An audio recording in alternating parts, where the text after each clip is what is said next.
penser vers Dieu, notre Père,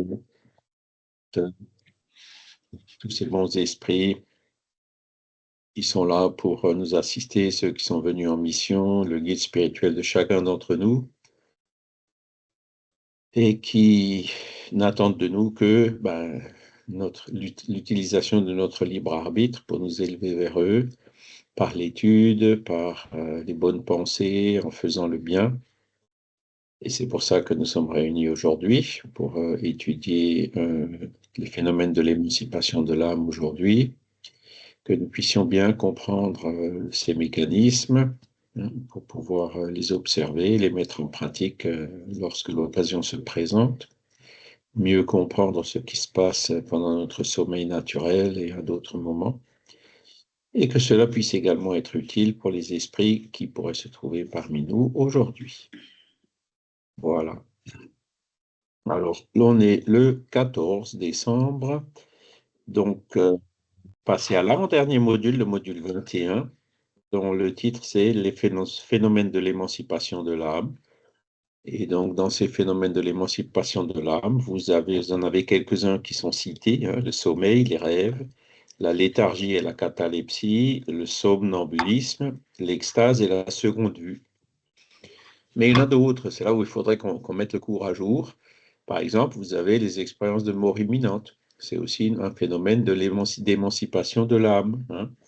Et vous avez aussi les moments de lucidité terminale en fin de vie. Vous avez, enfin, il y a d'autres catégories de ces phénomènes qui sont de plus en plus observés et qui sont apparus entre-temps. Depuis Allan Kardec. Alors, on va aller vers le texte, émancipation de l'âme, mettre un peu plus grand. Voilà, ça va? Oui. Voilà.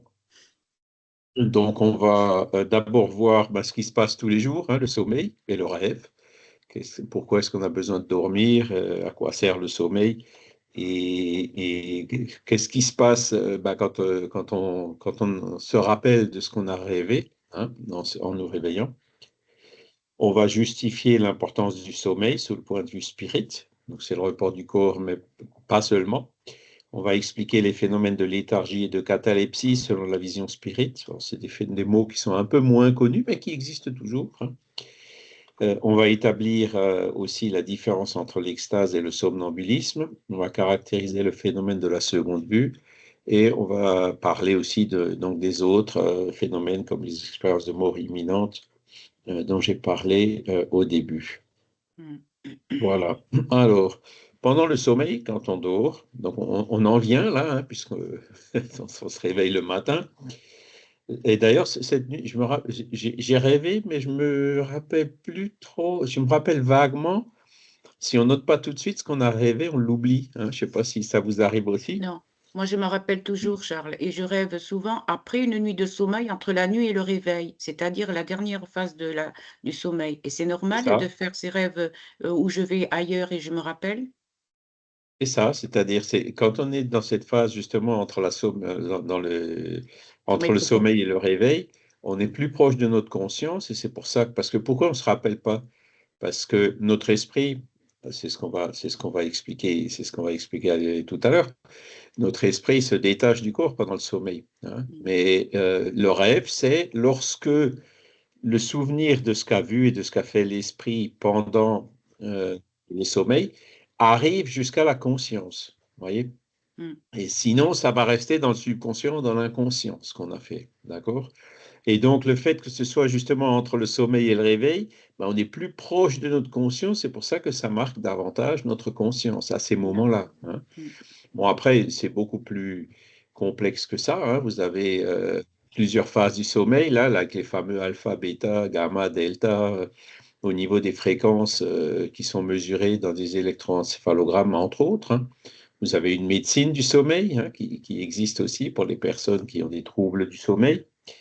Voilà, il y a toute une science médicale qui s'est développée autour du sommeil. Mais en général, elle n'observe que les aspects sur notre corps physique. elle n'observe pas ce qui se passe avec l'esprit à ce moment-là. Christophe?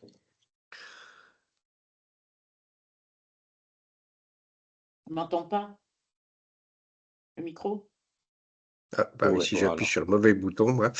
On dit souvent qu'on a rendez-vous avec plein de monde là-haut, notamment avec ses guides, pour Oui. trouver des solutions à des épreuves ou à des problèmes ou à je ne sais quoi. On peut avoir des solutions là-haut, mais qui finalement rentrent dans le phénomène du vol de l'oubli quand on est réveillé. Donc c'est peut-être pour ça aussi qu'on ne se rappelle pas ou qu'on ne peut pas se rappeler du rêve, parce que sinon on aurait des réponses peut-être trop hâtives ou qui nous perturberaient.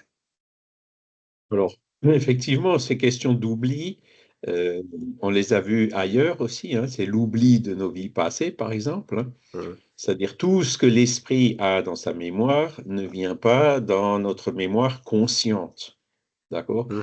Et là, bah, c'est un peu la même chose au niveau du sommeil, hein, parce que certainement, quand l'âme s'émancipe pendant le sommeil, euh, elle va pas forcément elle va voir des choses dont il n'est pas utile, voire même dont il serait nuisible ou Mmh. dommageable pour elle, de se rappeler de façon trop claire au réveil, hein. Donc c'est Mmh. un peu le même phénomène qui se produit, hein. Mmh. Mais on dit, il y a un dicton qui dit la nuit porte conseil. Mmh. Et donc ce dicton, il n'est pas, si c'est un dicton, c'est qu'il y a toujours un fond de vérité.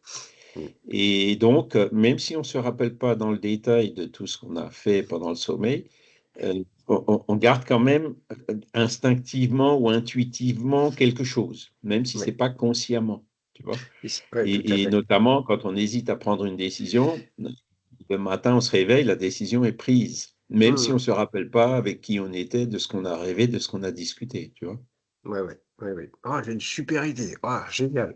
En fait, ça vient pas de nous, mais c'est pas grave. Oui, voilà. Alors ça peut être quand on est Oui, conscient, et ça peut être aussi, effectivement, les super idées viennent parfois le matin en se réveillant, quoi. Voilà. ouais, OK. Et ça marche d'autant mieux si, euh, avant de t'endormir, tu fais une prière. Là. Dans l'Évangile, il y a les prières avant de s'endormir. Là, tu sais, Mmh. mon guide, aidez-moi dans la résolution de ce problème et faites que j'en conserve l'intuition au moment du réveil, hein. Tout à fait, Je résume un peu la prière, mais c'est ça. c'est ça. Et donc, bah là, tu te mets dans des conditions favorables, encore Mmh. plus favorables pour cette émancipation de l'âme pendant le sommeil. Mmh. Françoise? Oui, j'hésitais à le dire, mais il y a plus de 35 ans, j'avais des papiers importants de famille et tout dans un coffre et j'y allais plus depuis longtemps. Pour moi, c'était un petit peu enfin, voilà, j'y allais pas et un jour, c'était la fin de la location, j'ai dépassé, je me rappelais plus, le banquier m'a appelé et il m'a dit j'étais jeune: «Mardi, si vous ne libérez pas le coffre, c'est un huissier à la banque, hein». Et ah là là, je me rappelais plus le code et je me rappelais plus où j'avais mis il y avait 2 choses que je me rappelais plus. Eh ben, écoutez, je n'étais pas spirit, rien du tout. Je me suis calmée, j'ai dit: «Ah ben, tant pis, l'huissier viendra», j'avais complètement oublié et je passe une nuit paisible et le lendemain, j'ai toute la série de codes dans ma tête, mais tout, hein. Je les inscris vite, je vais à la banque, ouais, c'était voilà, j'y avais été ce jour même et j'ai dit: «Ben voilà, j'ai retrouvé ceci», mais il y avait aussi une clé et que j'avais mis dans un endroit aussi, enfin voilà, pas loin des codes. Et ben, il était surpris comme moi parce que vraiment il était persuadé que jamais je retrouverais tout ça. J'ai rien dit, dans la nuit, ça m'est venu, j'ai pu tout libérer. C'est fou, hein? Donc c'est un exemple, ouais. Même parfois sur des questions matérielles, quoi, hein. Voilà. C'est des esprits, on voit nos guides spirituels, on voit nos esprits familiers, bah, qui nous aident dans toutes ces choses-là, quoi, Bah, hein. c'était des papiers quand même importants, que c'était familial, c'était pas matériel, c'est pas de l'argent, quoi, j'avais pas d'argent là. Quand ils peuvent ou quand ils boivent, quand ils doivent, hein. Donc Mmh. là, effectivement, ces choses-là se font. C'est super. Franck? Bonjour Franck. Oui, bonjour. Oui, en ce qui concerne le pardon, le sommeil, je crois qu'il faut être vigilant aussi à bien tenir compte des découvertes scientifiques en ce qui concerne le phénomène du sommeil qui apparaît à un moment donné, ce qu'on appelle le sommeil paradoxal, donc qui inhibe en fait le corps. C'est pourquoi la raison pour laquelle on l'appelle paradoxal. Donc avec une intense activité cérébrale. Donc on peut même induire des rêves. Dans ces cas-là, il y a des exercices, des expériences qui ont été faites. Et je me suis même moi-même prêté à un exercice. C'est très amusant parce qu'en fin de compte, au moment où l'électroencéphalogramme enregistre que la personne rentre dans le sommeil paradoxal, on peut envoyer des stimulations, soit des stimulations auditives ou tactiles et tout, qui rentrent dans le rêve. Et en fait, la personne va avoir une expérience qui correspond totalement finalement à ce qu'elle a perçu ou à ce qu'on lui a fait percevoir pendant son sommeil. Donc, après, la réactivation mémorielle, elle est normale, hein, le fait que le corps soit inhibé. Donc, il y a les zones cérébrales de la mémoire sont réactivées. Donc, on va faire une sorte de reset et la personne va effectivement retrouver des choses qu'elle a cru oublier. Alors, c'est très complexe parce qu'on peut même induire des faux souvenirs. Donc, je pense qu'il faut être extrêmement prudent dans ce domaine. Le sommeil est quelque chose qui est très, très complexe, mais qui actuellement ne- ne- enfin, ne nécessite pas forcément l'hypothèse d'une extériorisation de l'esprit, quoi. Donc ça s'explique par des phénomènes électrochimiques et hormonaux qui sont de mieux en mieux connus. Alors, il peut y avoir des périodes de troubles, hein, comme les apnées du sommeil, que ce soit les apnées centrales ou des apnées obstructives, qui vont complètement dérégler justement la structure du sommeil avec les répercussions au niveau du corps, ce qui prouve bien qu'en fin de compte, on est tout le temps dans une interaction corps psychologique, enfin esprit, psyché, puisque ces apnées du sommeil, qu'elles soient centrales, c'est-à-dire d'origine neurologique, ou qu'elles soient obstructives, c'est-à-dire d'origine respiratoire, purement respiratoire, vont faire changer finalement le cerveau dans ses niveaux de fonctionnement avec ces fameuses ondes, hein, effectivement, alpha, bêta, mais qui ne sont en fait que des marqueurs des différents stades du sommeil. C'est ça, ouais. Donc en fait, c'est comme si on était en eau profonde, mais que l'on soit à la surface ou que l'on soit en eau profonde, bah, c'est toujours de l'eau, quoi, hein. Donc il n'y a pas il y a pas il y a pas de séparation entre le corps et l'esprit, quoi. Donc au contraire, il y a une interaction de plus en plus étroite dans ces cas-là. Et c'est comme ça Si- qu'on arrive à soigner d'ailleurs beaucoup de personnes qui ont des phénomènes de paralysie du sommeil, d'hallucination, de rêve éveillé, de choses comme ça qui s'expliquent d'une manière totalement logique, hein, par rapport à la visualisation justement de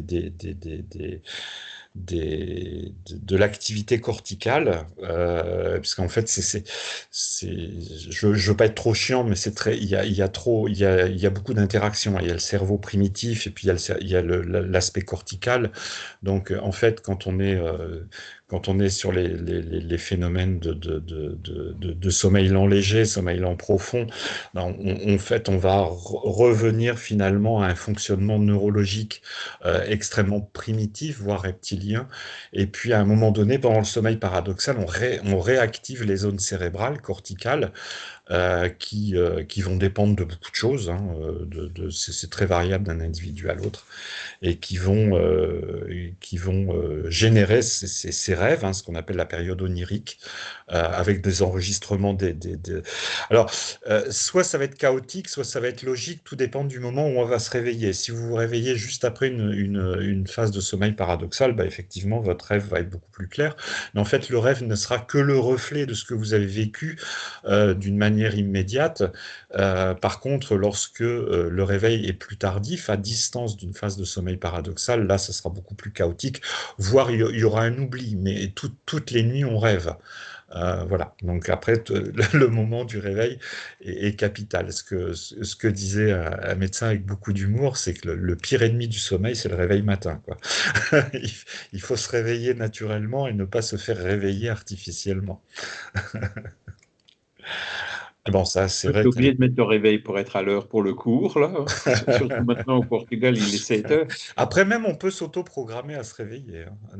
Ouais, voilà, ça c'est après quand on rentre dans un rythme plus régulier, effectivement, ça va mieux. Par exemple, quand je suis en France, c'est à 8 heures, donc là, je suis réveillé, il n'y a pas de souci. Mais à 7 heures, ben, notamment se réveiller à 6h30 pour manger un peu quelque chose avant le cours, Ouais. effectivement, j'ai besoin de forcer un peu les choses. Et c'est marrant parce que justement, c'est ce matin que je me rappelle de ce que j'ai rêvé, un petit peu, quoi. Hein, mais parce que les autres jours, moi, je me rappelle. Effectivement, Franck, c'est bien ce que tu nous dis, hein, la Alors science ça qui casse un avance peu, dans ses ouais. recherches. Hein. Ça casse un peu le mythe, hein, mais je suis désolé, mais c'est une Oui, non, réalité moi, neurophysiologique on ne peut pas, on ne peut pas ne pas en tenir compte, quoi. Donc, voilà, je pense, parce que la science médicale, c'est sûr, elle suit quand même un paradigme matérialiste dans sa majorité, quoi. Hein. Donc, effectivement, le fait d'étudier le rêve, tous ces aspects matériels, etc., le fait de faire des expériences comme pour stimuler des choses pendant les phases de sommeil paradoxal, comme tu disais, ce sont des expériences qui sont intéressantes et qui permettent d'expliquer en partie les choses. Mais euh, voilà, il y a toujours des limites, quoi, ça n'expliquera pas tout. Donc, notamment les rêves prémonitoires. Hein, et ça, moi j'en ai eu sans le faire exprès. C'est certainement quelque chose qui était programmé dans ma vie avant que je sois spirit, quand j'étais encore jeune, pour euh, m'éveiller un peu à ces questions-là. Hein, et j'ai eu un rêve prémonitoire d'une chose qui était absolument improbable et qui a fini par se réaliser 2 ans plus tard. Hein. Mhm. Et le rêve, il était récurrent. J'ai rêvé de cette chose-là au moins une dizaine de fois. Hein. Et c'était le rêve, en gros, c'était que j'aurais la meilleure note au bac. Et alors que dans ma classe, il y avait 2 ou 3 ou 4, rien que dans ma classe, hein, qui avaient des meilleures moyennes que moi, quoi. Hein. Et le résultat, c'est que c'est moi qui ai eu la meilleure moyenne de l'Académie de Strasbourg, bac C et E confondus, quoi. Donc c'est un événement complètement imprévu, hein, et qui s'est réalisé. J'en ai rêvé au moins 10 fois avant que ça se produise. Voilà. Là, par contre, c'est un peu plus difficile à expliquer, suivant une vision matérialiste, quoi. Et le- la vision spiritualiste, elle permet de mieux expliquer ce cas-là, et elle permet aussi d'expliquer tous les autres. Françoise? Oui, alors ça, tête vite fait. Pour le rêve prémonitoire, parce qu'après, il y a quelque chose d'important que je vais dire. Le rêve prémonitoire, je me lève un matin très tôt, j'étais mariée, et je dis à mon mari, je viens de faire un rêve, j'ai vu un avion tomber le long de la falaise, et je ne sais pas pourquoi j'ai dit Los Angeles, je pensais. Et j'ai vu des écharpes blanches sortir du cockpit, et j'étais dedans. Et je l'ai vu tomber. Et il me dit, oh, ben, tu as fait un cauchemar, ceci, cela. Il part au travail et à 13 heures, il y a les actualités. J'ouvre le poste et j'entends que je crois que c'est au large de Los Angeles, je ne sais pas s'il y a l'eau certainement. Et il parle d'un avion qui s'est crashé effectivement et dans la nuit et des fumées blanches partaient du cockpit. Et moi, j'avais vu des écharpes blanches. Donc voilà, un rêve prémonitoire que j'ai vécu en direct. Mais le pire, c'est que j'étais dans l'avion puisque je suis tombée en même temps. Donc j'ai vécu l'accident. Et alors, autre chose, on parle du sommeil paradoxal et on parle de la nuit, des rêves de la nuit. Moi, j'ai eu un choc immense parce que mon amie, ça faisait 40 ans qu'on se connaissait, c'est un couple d'amis, et Anna est presque décédée dans mes bras en finissant de me coiffer. Donc, le temps de l'amener à l'hôpital, bon, enfin. Et j'étais choquée. Je vais quand même 15 jours plus tard chez ma fille, en France, près d'Arcachon, et je me couche, je fais la sieste à 2 heures, à peine sur le lit. J'ai entendu une poignée de porte qui s'ouvrait, clac, vraiment qui s'ouvrait, alors que la porte était toujours ouverte de cette chambre. J'ai entendu des talons claquer, comme des talons carrés, alors que c'est de la moquette, et j'ai entendu des rideaux, comme ça, qui se fermaient, métalliques, alors que c'est du bois. Et donc, j'étais sur mon lit, je ne sais pas si j'étais éveillée ou pas, et j'ai vu il y avait 2 infirmières, mais j'en ai vu une, blanche avec du bleu, la coiffe ronde, enfin, comme au temps de la guerre ou après la guerre, je sais pas, enfin, quelque chose comme ça. Et on m'étendait un drap blanc, un drap frais. Il faut dire qu'il faisait 39 degrés là. Et donc, un drap frais au-dessus du corps. Et donc, tout ça, ça s'est passé. Et ensuite, j'ai entendu qu'on tirait les rideaux et hop, elles sont parties. Et moi, je me suis sentie tout à fait bien. Et la douleur d'avoir perdu cette amie, je suis spirit, mais bon, quand même, ça m'est passé tout doucement. Comment explique-t-on ça que j'ai fait ce rêve à 2h30? Et un rêve, alors j'ai appelé ça un rêve éveillé. Est-ce que c'était vraiment un rêve éveillé? Ben, écoute, c'est possible, hein. Alors, c'est là où moi je rejoins un peu Franck. C'est vrai qu'on a beaucoup, souvent, ce genre d'expérience. Il existe aussi des rêves qui sont complètement oniriques, comme on dit, hein, qui correspondent pas toujours forcément à une réalité, ou dont la réalité, elle a tellement été transformée justement par le réveil que on n'arrive plus vraiment à reconnaître ce qui s'est passé. Donc là aussi, chaque cas est un cas. Mais effectivement, c'est possible, hein. Alors, si ce qu'il faut voir, c'est les aspects extérieurs au rêve. Par exemple, bon, bah, tu as eu un moment d'émotion forte. Hum. Donc, ces moments d'émotion forte ben, sont propices justement pour cette émancipation de l'âme. Et il est possible que, ben, voilà, pendant ton sommeil ou entre deux, comme le dit Franck, hein, dans le sommeil paradoxal, Mais c'est après-midi, euh, hein? C'est l'après-midi, il n'y a pas de sommeil paradoxal l'après-midi, en sieste. ah, bah, ça dépend si tu fais une sieste, si, il y en a aussi. Ah, je Si, ne savais si, pas. les phases de sommeil interviennent quelle que soit quelle que soit l'heure. Si vous dormez, bah, les gens qui travaillent la nuit, par exemple, Hum. dorment le jour. Non, les différentes phases de sommeil interviennent quelle que soit l'heure à laquelle on s'endort. Ah, je ne savais pas. Sieste, ou si tu t'assoupis, hein, tu vois, Hum. tu passeras par ces phases-là, effectivement. Mais comment explique-t-on les bruits? Parce que les bruits étaient réels et irréels, puisque personne n'est rentré dans la chambre, la porte toujours ouverte, mais là on l'a fermée, les rideaux qui se tiraient, j'entendais tout c'était comme... et puis la silhouette que j'ai vue, et puis le fait de sentir au-dessus de moi cette fraîcheur, comme un drap que l'on agitait comme une fraîcheur. Comment explique-t-on les bruits, en fait? Ça- C'était des bruits. C'était des bruits, c'était peut-être des perceptions au niveau de ton âme, tu vois, ce n'était pas Mm. forcément des bruits physiques, tu vois. Ah non, non, il n'y avait personne dans Voilà. l'appartement pour faire ce Alors, si, bruit-là. si c'était des bruits physiques, ça peut être ben, des phénomènes similaires aux phénomènes de voix directe, hein, des bruits qui peuvent être créés par des esprits dans certaines conditions. Mm. Mais sinon, moi, je pense plutôt que c'était des perceptions que tu as euh, conservées dans ta mémoire sous forme de bruit, tu vois. En fait, C'est pas forcément des il y vrais. a S'il y avait un magnétophone, il aurait peut-être rien enregistré, tu vois. Ah En oui, fait, oui, oui, oui, oui. les études montrent que le cerveau a besoin de cohérence. Donc, si on transmet au cerveau des informations complètement aléatoires, voire complètement contradictoires, eh bien, en fait, il va reconstruire une histoire, même si cette histoire paraît absurde, Mm. parce qu'il a besoin finalement de cohérence par rapport à tous les stimuli. D'ailleurs, dans les maladies psychiatriques, dans la psychose en particulier, dans les bouffées délirantes, le filtre de la cohérence saute. Et donc, on a des phénomènes hallucinatoires et des crises psychotiques qui interviennent comme ça d'une manière extrêmement brutale, hein. On peut avoir des bouffées délirantes, on appelle ça l'éclair dans un ciel bleu, Mm. c'est-à-dire ça prévient pas. Et donc, à un moment donné, tous les filtres de cohérence, entre guillemets, de rationalisation sautent alors soit de manière définitive ou alors transitoire.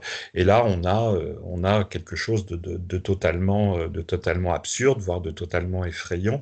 Mais de toute façon, le cerveau ne peut pas fonctionner sans avoir sa propre cohérence. Mm. Donc, quitte à se lancer dans des scénarios complètement absurdes, quoi.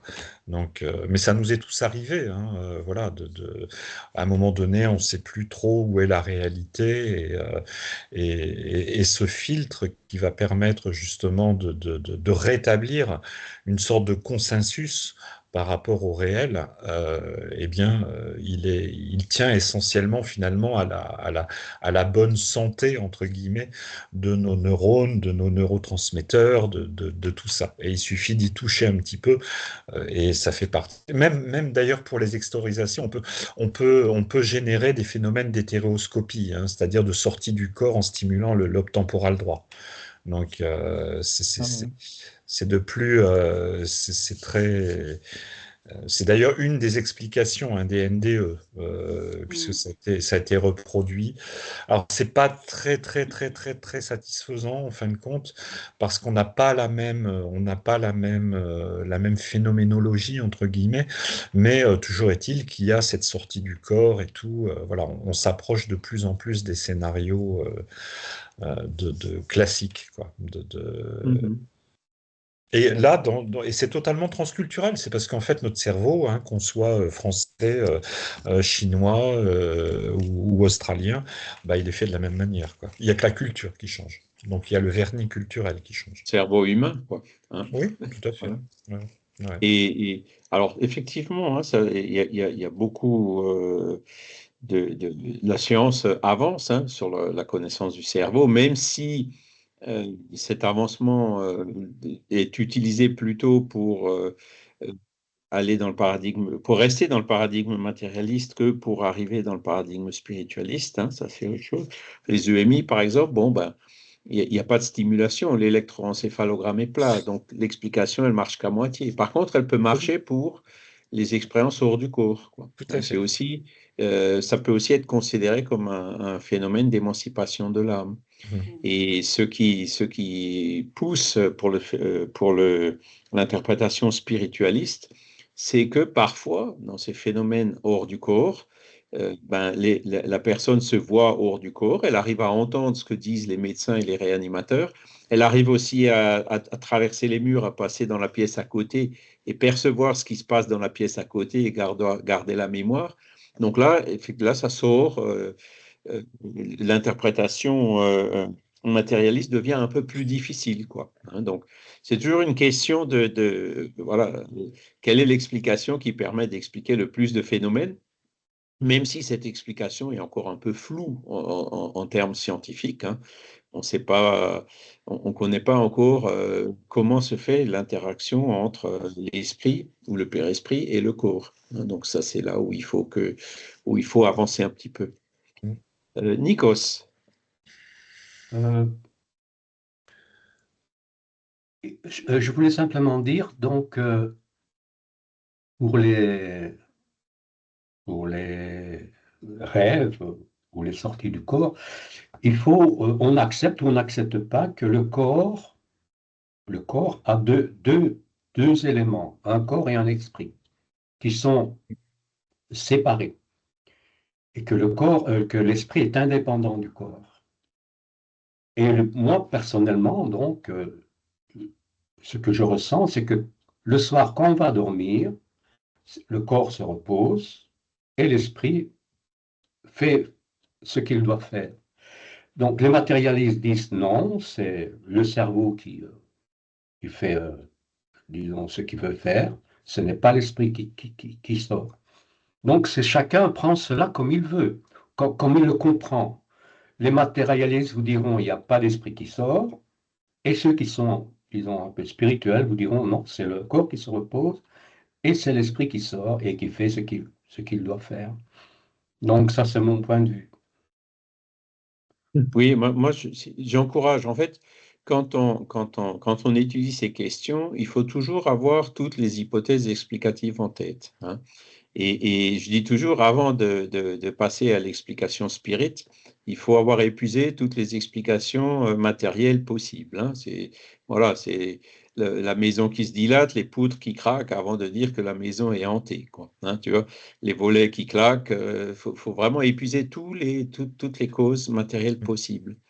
Maintenant, là, la question 401, c'est les esprits qui ont répondu. Hein. Donc, on a reçu une information du monde spirituel qui nous donne une explication qui, effectivement, fonctionne. Elle répond. Ça donne une explication logique à la question. Mais c'est vrai qu'on a toujours le paradigme matérialiste, hein, qui n'admet pas l'existence de l'esprit, et le paradigme spiritualiste qui admet l'existence de l'esprit. Parfois, dans le paradigme matérialiste, on arrive quand même à expliquer certains phénomènes qui peuvent être interprétés dans le paradigme spiritualiste. Donc, bon, c'est bien, hein, mais voilà. Il y a d'autres fois où l'explication matérialiste est plus difficile et on se rend compte que l'explication spiritualiste, en fait, elle marche un peu dans tous les cas. Et ce serait intéressant, justement, ce qui nous manque un peu aujourd'hui pour avancer dans la science, et je vois même dans la parapsychologie, hein, je suis en train de potasser, il n'est pas là, le grand manuel de la parapsychologie, là, qui a été publié récemment par l'Institut Métapsychique International.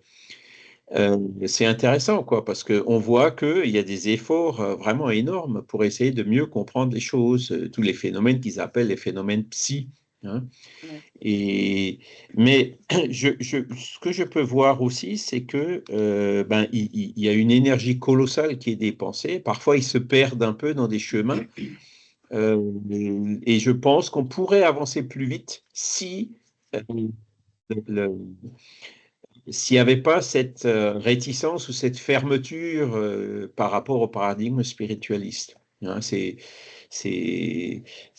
un peu, quand on regarde l'épistémologie, hein, comme Thomas Kuhn, par exemple, qu'est-ce que c'est que la science, comment la science fonctionne, on a un paradigme, et avec ce paradigme, c'est sur la base de ce paradigme qu'on fait des recherches. Alors que là, en fait, il y a un paradigme qui est matérialiste, donc qui est en quelque part un peu réducteur, et donc pour aller justement vers ces phénomènes psy qui sont des anomalies à ce paradigme, il y a encore trop de réticence à admettre le paradigme spiritualiste. Parce qu'à partir du moment où ce paradigme est appris, je pense que la science arrivera à avancer beaucoup plus vite dans l'explication des phénomènes, et notamment des phénomènes tout simples comme celui du rêve, hein. Parce que les rêves prémonitoires, ben, ça contredit un peu la notion d'espace-temps, quoi, hein. On arrive à voir ce qui va se passer dans le futur, quoi. Donc ça, théoriquement, sur un paradigme matérialiste, la physique classique, c'est pas possible. Même si aujourd'hui, dans la physique quantique, ce genre d'anomalie arrive aussi dans les exceptions, hein, là où la cause suit l'effet, hein. La cause précède l'effet, mais il y a des cas où c'est la rétrocausalité, comme on dit, où la cause. Mais bon, c'est des notions un petit peu plus compliquées. Mais oui, parce que le cas Voilà. de l'avion qui s'est crashé, en fait, que j'ai vu se crasher quelques heures auparavant, c'est pas d'invention, quoi, puisque les actualités ont relaté quelques heures plus tard. Voilà, donc en fait, alors la question, c'est justement de savoir, est-ce que au moment où tu l'as vu, ou tu l'as vu dans ton rêve, l'avion s'était déjà crashé ou pas, tu vois? Il tombe, Si non, c'était déjà crashé, c'est une explication. Si non, c'était pas encore crashé, si non. c'est crashé après que tu l'aies vu se crasher, là, c'est de la prémonition, tu Il vois? s'est crashé en même temps. Et je suis tombée avec l'avion, quoi. C'était Enfin, à peu près à la même heure, hein. Ouais, ben voilà. Donc, l'explication spirit, c'est ton esprit s'était émancipé. Et pour une raison, pour une autre, il s'était attaché à cet avion. Ton esprit a peut-être pu se trouver dans cet avion au moment du crash, tu vois. je C'est suis une tombée. possible explication spirit. C'est des choses qui sont tout à fait possibles, tu vois. Et donc, tu en as gardé la mémoire au réveil. Oh oui. Voilà, donc c'est plus un phénomène de synchronicité, comme on dit, des choses qui se passent en même temps et de façon indépendante sans qu'il y ait la connaissance de la chose, qu'une prémonition. La prémonition, c'est quand on voit des choses qui ne se sont pas encore produites. Ah, d'accord. Et c'est là où les parapsychologues ils sont bons parce qu'ils font un classement assez rigoureux de tous ces phénomènes. Voilà. Nikos? Charles, tu as mis sur un vidéo avec Jacques Beson, Ah oui, le Suisse, là, oui. le Suisse, qui est un docteur qui est très calé et qui, j'ai écouté son interview Oui. et je retiens deux phrases, que la science est une religion, Ah, c'est la, avec ses dogmes, c'est la phrase qui m'a, disons, Interpellée. interpellé, oui. Et puis, une autre phrase qui dit le matérialisme est une idéologie. oui. Ce sont les deux phrases que j'ai retenues de cette conversation, donc. Et c'est quelqu'un qui essaye de comprendre et qui va vers, donc ce médecin, ce scientifique, se tourne vers le spiritualisme. C'est ce que j'ai compris. Ouais, Pour lui, il est ouvert aussi, c'est un médecin, hein, donc il est ouais. Ouais. scientifique, mais qui est ouvert au spiritualisme, hein. Il est certainement religieux, catholique ou protestant suisse, etc. Et en fait, quand il dit que la science est une religion, c'est parce que le matérialisme, en fait, c'est un dogme. Hein, il le dit d'ailleurs, la science Oui, oui, il le dit, critique oui. les religions parce que les religions ont des dogmes, alors que la science, elle aussi, a un dogme qui est le dogme matérialiste. Rien n'existe en dehors de la matière. Personne n'a jamais prouvé ça. Un vrai scientifique, il devrait être ouvert. On connaît la matière, mais il y a peut-être autre chose. Alors que là, ils affirment dogmatiquement qu'il n'y a rien. Je ne l'ai pas vu, donc ça n'existe pas. Je caricature un peu, mais en gros, c'est ça qu'ils dénoncent. Hein, c'est pour ça qu'il dit que la science euh, comment tu as dit? Elle a un dogme Euh, aussi, comme les religions, quoi. Donc elle oui, dénonce et d'ailleurs. dogmatique. Elle a des dogmes, oui, oui. C'est une religion, il le dit carrément comme ça. C'est une C'est religion. c'est intéressant, hein, moi j'ai Oui, bien oui, aimé moi j'ai beaucoup aimé cela. voilà, voilà. Franck, Oui, bon, je vais pas être d'accord. C'est vrai que la il y a science, des scientifiques spiritualistes, ça c'est vrai. Il oui, y en a oui, quelques-uns, mais pas beaucoup. dire Mais que en la, général, ils le disent pas haut et fort. ouais, dire que la science est dogmatique, pourquoi pas? Toujours est-il que la science fait ses preuves et que les découvertes scientifiques sont des découvertes patentes avec des résultats à la clé. Moi aussi, j'aime bien les scientifiques spiritualistes, mais je veux dire dans le domaine des inventions, des grandes découvertes qui ont révolutionné les choses et apporté de nouvelles, il n'y a rien quoi. C'est que de la pure spéculation. Donc, jusqu'alors, je préfère faire confiance à mon médecin traitant matérialiste qu'un médecin spiritualiste qui ne va pas, enfin, qui va se baser sur des spéculations, quoi. Mais ça ne veut pas dire finalement qu'on s'enfonce dans un dogmatisme, mais voilà, tout part de la matière. Et je pense qu'il faut épuiser, entre guillemets, les explications. J'aime pas trop matérialiste parce qu'en fait c'est ce qui constitue notre vie de tous les jours quoi. On est matérialiste. Je veux dire même le fait de se dire spiritualiste, bah, c'est qu'une pensée, hein, c'est qu'une idée, donc c'est qu'une activité de notre cerveau. Donc le cerveau est matériel. Donc voilà, après, bon, faut être assez prudent, mais moi je veux pas qu'on crache sur la science, quoi. Non, ça sauve des vies tous les jours, quoi. Tous les jours, tous les jours, tous les jours. Le J'ai sur la spiritualisme, science, non, non, quoi. mais par contre, moi, ce que je fais, c'est je dénonce certains scientifiques. Je crache pas sur la science. C'est je dénonce certains scientifiques qui ont des attitudes dogmatiques. Tu vois?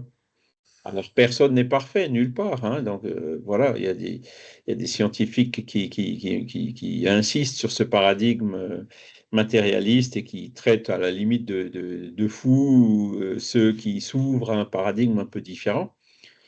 D'ailleurs, ce que je peux constater aussi dans ce grand manuel de la parapsychologie, c'est que les parapsychologues, ils font partie des premières cibles. Pourtant, eux, ils ont vraiment une approche scientifique extrêmement rigoureuse, hein, mais c'est eux qui prennent le plus de coups de la science. Nous, à la limite, les spirites, on prend peu plus de coups parce que comme on est considéré comme par certains scientifiques comme étant complètement fous, ils nous fichent la paix, quoi, hein. Mais les parapsychologues, qui eux revendiquent une approche scientifique, ils leur font beaucoup plus d'ombre et c'est là où il y a parfois des réactions un peu brutales qui ne devraient pas être des réactions d'un vrai scientifique. Le vrai scientifique, il devrait être ouvert, hein. C'est ça, plus que de dénoncer la science en générique, quoi, hein. Voilà. Oui, après, Maintenant, donc ce professeur suisse, alors je sais, il l'a peut-être dit dans des mots un peu forts, quoi, en parlant de la science et non pas de certains scientifiques qui ont ces attitudes dogmatiques, hein, de partir d'un principe qui n'a pas été démontré.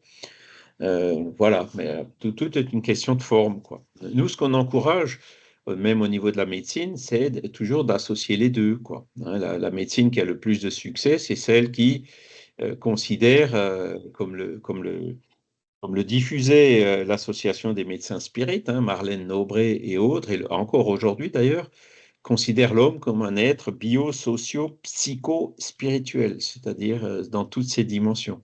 Hein, voilà. On va avancer un petit peu parce qu'il est déjà 7h45, on n'a même pas terminé le premier paragraphe. Donc, alors, pendant le sommeil, l'âme se repose-t-elle comme le corps? C'est la question. Réponse des esprits, non, l'esprit n'est jamais inactif. Pendant le sommeil, les liens qui l'unissent au corps sont relâchés et le corps n'ayant pas besoin de lui, il parcourt l'espace et entre en relation plus directe avec les autres esprits. Donc voilà l'explication spirit, hein, du sommeil. Hein. Les liens qui unissent l'âme au corps se relâchent, et puis l'âme, donc c'est ce qu'on appelle l'émancipation de l'âme. Hein. L'âme s'émancipe et elle peut parcourir l'espace et rentrer en contact avec les autres esprits. Elle peut aller dans un avion, elle peut rencontrer le guide spirituel, des parents, des amis défunts, même qui sont en train de dormir au même moment. Hein. Voilà l'explication spirit du sommeil. D'accord? Alors, question suivante. Comment pouvons-nous juger de la liberté de l'esprit pendant le sommeil? Hein. Réponse, par les rêves.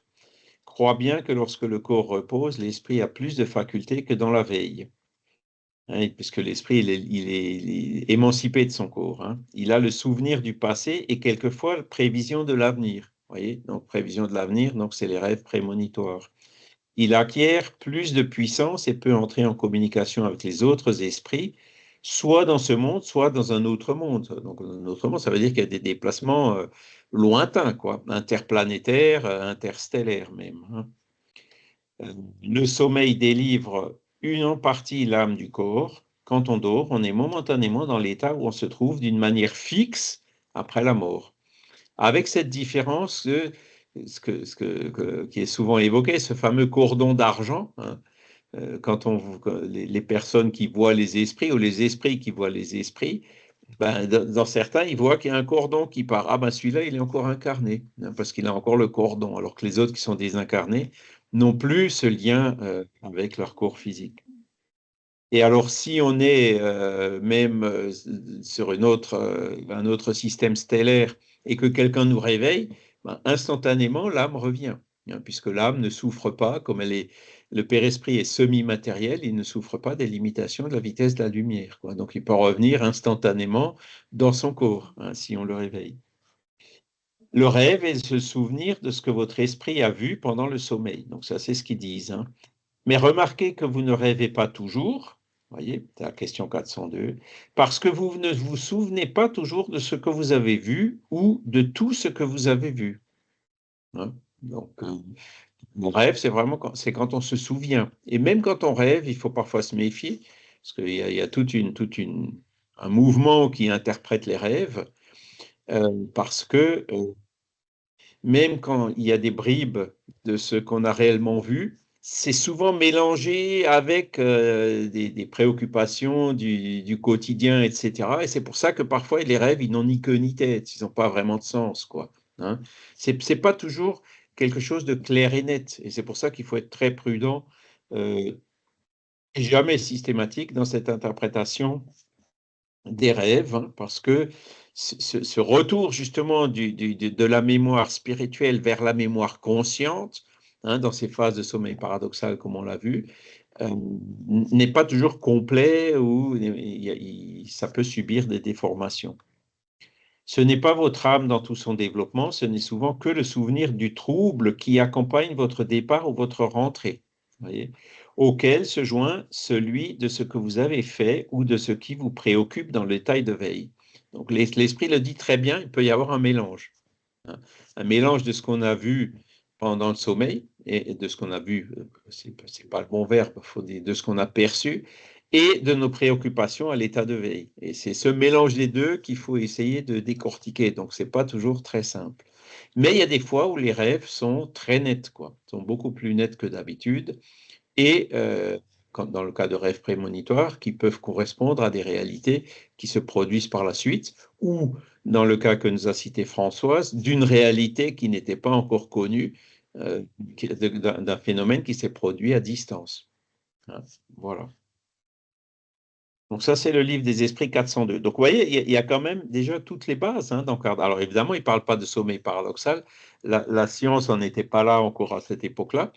Et nous, on voit ces progrès de la science, enfin nous, Spirit, comme étant quelque chose de très positif, parce que même si parfois ça sert à la médecine pour conforter, se conforter dans l'interprétation matérialiste, ce n'est pas de nature à éliminer l'interprétation spiritualiste. Voyez. Donc, et de toute façon, par définition, les spirites n'ont jamais rien à craindre de l'avancée des sciences, parce que le spiritisme est progressif, hein, il avancera en parallèle avec les sciences.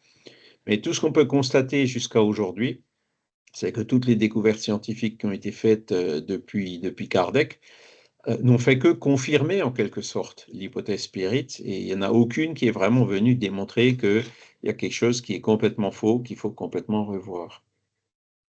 Donc voilà pour les rêves. Alors par l'effet du sommeil, les esprits incarnés sont toujours en rapport avec le monde des esprits, et c'est ce qui fait que les esprits supérieurs consentent sans trop de répulsion à s'incarner parmi vous.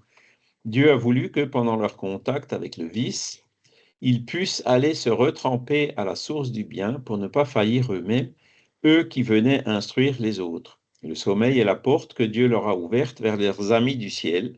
C'est la récréation après le travail en attendant la grande délivrance, la libération finale qui doit les rendre à leur vrai milieu. Donc, cette question-là, elle parle de...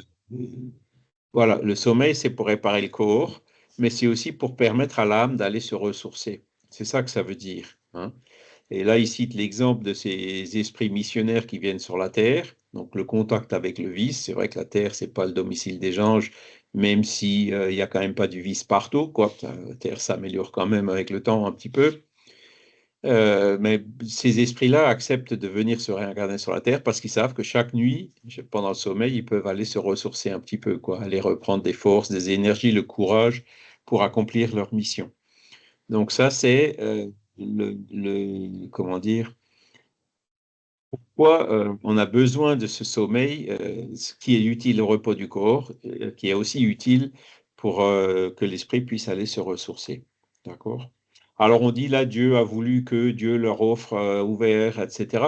Bon, c'est les lois de la nature qui sont comme ça. Hein. C'est pas Dieu qui ouvre une porte, il ne faut pas le voir comme ça. Hein. Le sommeil, c'est un phénomène naturel qui permet justement à l'âme d'aller se ressourcer. Alors ça, c'est vrai comme ça, mais c'est vrai aussi, par exemple, le scientifique qui fait des recherches pendant le sommeil, il peut se réunir avec d'autres scientifiques, voire même des esprits qui font les mêmes recherches. Hein, ça peut être vu comme un moyen de collaboration dans certaines recherches. C'est pour ça que souvent, les découvertes se font. Alors, aujourd'hui, avec Internet, les publications et tout, il y a effectivement l'information circule vite, mais que les découvertes se font un peu à plusieurs endroits en même temps. Hein. Voilà. Le sommeil a été donné à l'homme pour la réparation des forces organiques et pour celle des forces morales. Hein, donc, c'est le résumé. Pendant que le corps récupère les éléments qu'il a perdus par l'activité de la veille, l'esprit va se retremper parmi les autres esprits. Il puise dans ce qu'il voit, dans ce qu'il entend et dans les conseils qu'on lui donne, des idées qu'il retrouve au réveil à l'état d'intuition. Et même quand on ne se rappelle pas du rêve, on garde quand même à l'état d'intuition. La décision est prise, la nuit a porté conseil. Hein. C'est le retour temporaire de l'exilé dans sa véritable patrie. Donc l'exilé, c'est nous quand on est incarné et conscient, et la véritable patrie, c'est le monde spirituel. Hein. C'est le prisonnier momentanément rendu à la liberté. Là, qui est prisonnière de notre corps et qui est momentanément rendu à la liberté. Le prisonnier qui a une permission de sortie, avec le cordon d'argent qui nous relie, hein, pour revenir dans notre corps tant que notre mission n'est pas finie. Voilà. Donc voilà ce qu'on peut dire sur le sommeil. Hein. J'avance un peu vite parce qu'il est déjà 54. Donc là, on va parler rapidement de la léthargie ou de la catalepsie. C'est des termes qui étaient pas mal en usage à l'époque de Kardec, mais qui existent toujours. Hein. Donc la léthargie et la catalepsie ont le même principe qui est la perte momentanée de la sensibilité et du mouvement. Elles diffèrent en ce que, dans la léthargie, la suspension des forces vitales est générale et donne au corps toutes les apparences de la mort. Dans la catalepsie, elle est localisée et peut affecter une partie plus ou moins étendue du corps, de manière à lui laisser l'intelligence libre de se manifester, ce qui ne permet pas de la confondre avec la mort. La léthargie est toujours naturelle, la catalepsie est quelquefois spontanée. Donc ça, c'était les observations d'Alan Kardec qui avait étudié les phénomènes du magnétisme à l'époque. Et alors, la grande majorité des magnétiseurs à l'époque, hein, ceux qui pratiquaient le mesmérisme, étaient en fait des médecins. Et donc, ils étudiaient ce genre de choses. Donc, en gros, la catalepsie, c'est vous avez un bras ou des jambes raides. Hein. Et donc, il dit, la catalepsie, elle est quelquefois spontanée, mais elle peut être induite aussi par le magnétisme. C'est-à-dire que les magnétiseurs, ils arrivaient à faire de sorte que, par exemple, les membres et le dos d'une personne étaient raides, et donc la poser sur deux supports, et puis le corps qui reste. Vous avez, enfin, ça existe encore dans quelques spectacles de foire, hein, ce genre de choses. Mais c'est un phénomène qui est réel, quoi. C'est-à-dire, c'est les membres qui se raidissent. Alors que la léthargie, une personne qui est dans un état de léthargie, comme il dit, euh, elle est, comment dire, c'est plus large, quoi. On a vraiment l'impression que la personne est décédée.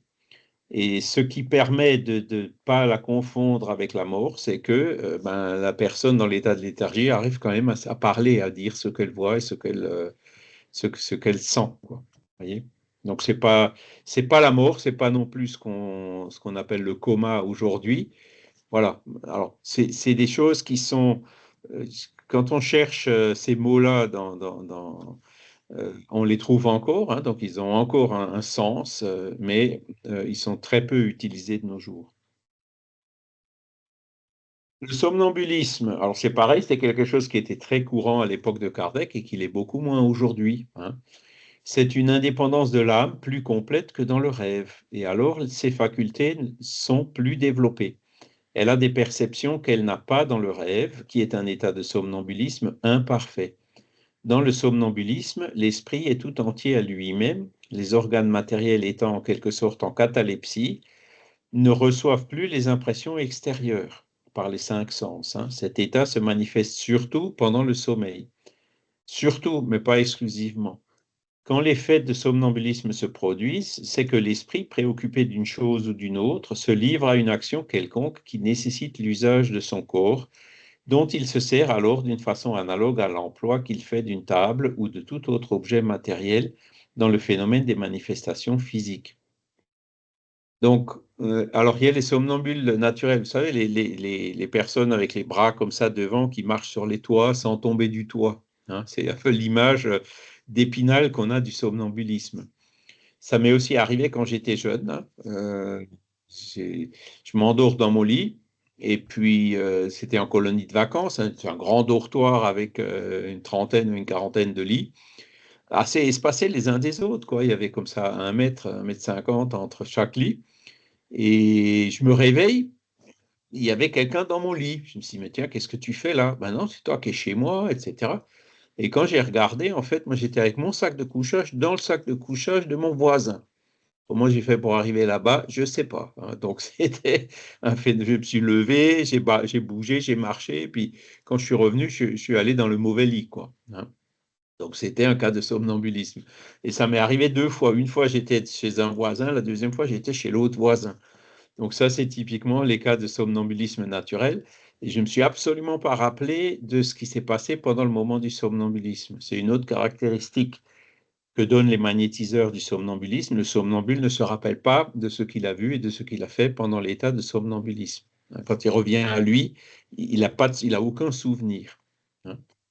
Et après, bon, il y a quelques descriptions de phénomènes somnambuliques dans la littérature, notamment dans Alain Kardec, il en a parlé dans la revue Spirit ou ailleurs. Je vous cite un ou deux exemples. Hein. La première, c'était Madame Roger, hein, une somnambule qui avait besoin d'un magnétiseur pour la mettre dans l'état somnambulique. et qui a été consulté par des personnes qui étaient venues parce qu'il y a un proche à eux qui était disparu, qui était sorti et qui n'est pas rentré, qui a disparu. Et donc, la somnambule, elle était capable de revenir en arrière au moment où la personne est sortie. Donc, vous voyez, elle peut voyager dans le passé. C'est ce qui se passe dans le monde spirituel, hein, où le passé et le présent se confondent. Elle a suivi la personne. Hein, voilà, il est en train de marcher, en train de prendre telle direction. Ben là, il a un besoin pressant. Donc, il est en train de descendre dans le lit de la Seine ben, pour faire ce besoin. Et là-bas, il a glissé, il est tombé dans l'eau, il s'est noyé. Voilà ce qu'elle a dit, la somnambule. Et elle a dit d'ailleurs, on va retrouver son corps parce que son corps, il est quelques kilomètres plus loin, échoué là aussi sur les rives de la Seine.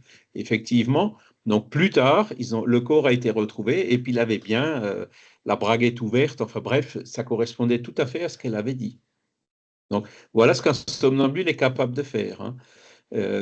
Alan Kardec a aussi, il avait un médium somnambule qui était Monsieur, Ops, son nom m'échappe maintenant. Donc le dimanche, il était à la réunion que Kardec faisait à la Villa Ségur, et donc il est tombé enfin, où il a été mis dans l'état de somnambule, et il lui a dit, tiens, est-ce que tu peux aller vendredi soir, c'est-à-dire 2 jours avant, euh, au passage Sainte-Anne, pour voir la dernière réunion de la Société d'études spirites et me dire ce que tu vois. Et le somnambule, il lui a dit, là, je vois telle chose, je vois telle personne, effectivement, telle personne, il y a une confusion dans sa tête. Il donnait plein de détails comme s'il y était vraiment, comme s'il avait vraiment réussi à revenir dans le passé. C'est un autre exemple de somnambulisme. Ou d'autres exemples encore, c'est des gens comme Edgar Cayce ou Bruno Gröning, vous avez peut-être vu ou entendu parler, il y a plein de livres sur eux. Ben, eux, ils se mettaient dans un état somnambulique, et donc à l'état somnambulique, ils voyaient, enfin, ils percevaient la personne qui était devant eux, leur corps spirituel, et ils arrivaient à décrire les maladies que la personne avait.